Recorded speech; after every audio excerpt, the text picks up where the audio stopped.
Well, thanks for joining us on TVC News at 10. This edition features flashback, a recap of stories that made headlines during the week. Our top stories tonight. 2 persons have been confirmed dead and more than 22 others rescued after a 2-story building collapsed at Oremeta Street in the Ojodu Berger area of Lagos State. Rescue efforts are underway with at least 22 persons rescued so far, but the exact number of casualties remains unclear. Anxious neighbors waiting on emergency responders to save persons trapped in this vehicle and under the uncompleted building. The building housed a popular restaurant and bar known as Equal Rights in Ojodu. When the incident happened some minutes before 9 a.m. on Saturday, some of these eyewitnesses who are frequent visitors of the restaurant and bar had just left the building before the collapse. I come here every single day to eat. So I was about coming, and this is my friend, the DJ, the official DJ. So I just got to Empire here. I was driving. I got to Empire here, and we saw the building collapse straight. Bros, I couldn't move. I couldn't do anything. I was just stuck there for like 10 minutes. The pillar shifted a little bit, and within 20 minutes, it's poured down. Within 20 minutes, after the pillar shifted, you know, you wouldn't know now. Something just shifted a little bit. I want to cement around. I want to move on. Within 20 minutes, so people are still inside like this. You will see this car here. Somebody is inside. The person is still calling. Yes, now the person is still calling now. 10 minutes ago, the person was still calling because it's just his boot. It was just reversing. It's just his boot that the thing to Emergency responders struggled to control the crowd of onlookers. It was difficult to calm the crowd as most of them refused to vacate the scene.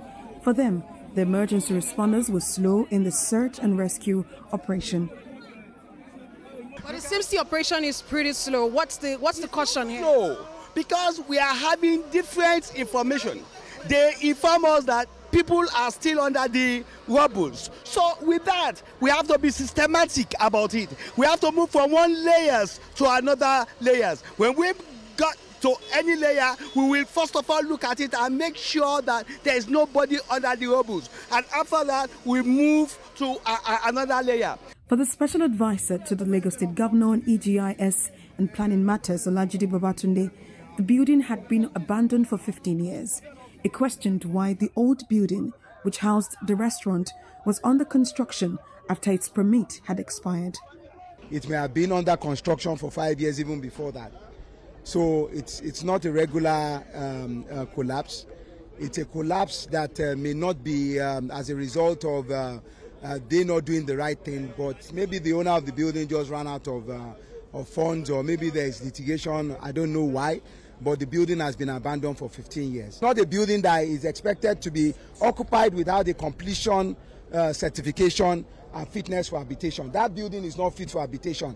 Anybody found under that building is actually carrying out what we call criminal activity. Equal Rights Restaurant has just released a statement about the building collapse. According to the statement, about 30 people, including staff, customers and people living nearby, were in or around the building when it collapsed. Luckily, local residents were quick to respond. They managed to rescue at least 7 people before the emergency services arrived. This brings the number of rescued persons to at least 20. The Commissioner of Police, Lagos State Command, Jimoh Moshood, was also at the scene of the incident. He assured that security personnel will be there until the last person is rescued.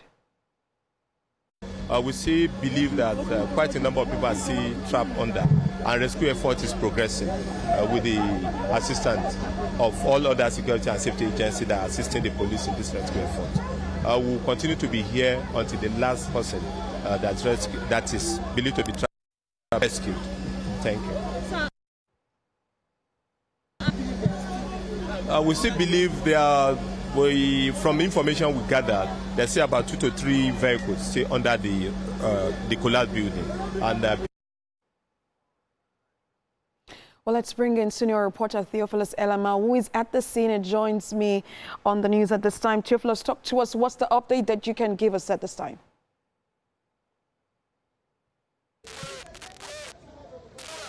Well, Sarah, the emergency responders, as we can see at the background, emergency responders are doing their bit to ensure that they get to ground zero. Of course, we should also thank the community here in Oremeta. The young boys and the young ladies are doing all they can to help out, and they have been a huge instrument. They have been instrumental in the success that have been recorded so far. I mean, about 16 people have been rescued, with 2 that have been recovered from the rubble, and they are still here. We heard some of the boys saying that they will be here till, if it takes them to the next day, they will still be here to ensure that more people are rescued from the rubble. And we also see officials are still working.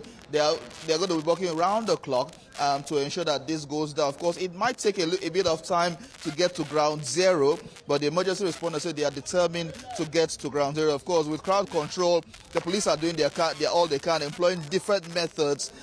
Just some minutes ago, we could see that people were running from that area because the police had to use tear gas to disperse the crowd because they were hampering the work of the emergency responders, which is quite critical in emergency rescue. And so they needed to open space because the road is not as big as as large as it should be to help in rescue missions. So they have to ensure that they get a lot of space to help out in the work. Emergency buses are here to help out as well. So work is going on round the clock, and the emergency responders are still doing their bit to ensure that they get to ground zero and more people are rescued.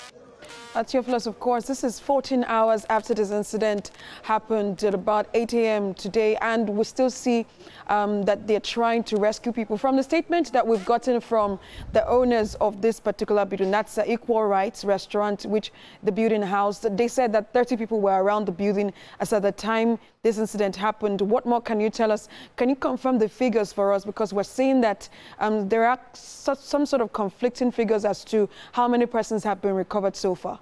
What are the emergency responders telling you?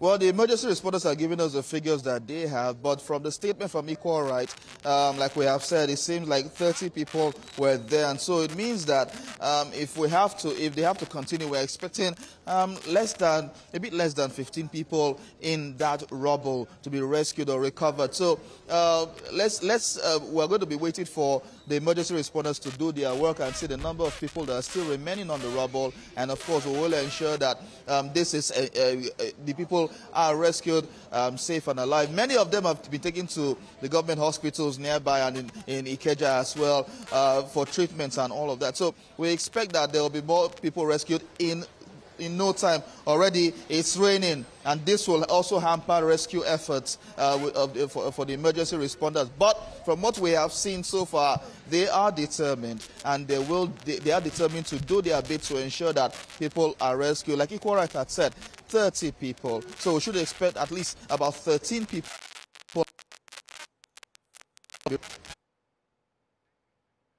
All right, Theophilus, we might have to leave it at that for now. Hopefully you get to give us more updates, and hopefully they get to rescue more people as soon as possible. Our senior reporter there at the scene of the collapsed building today.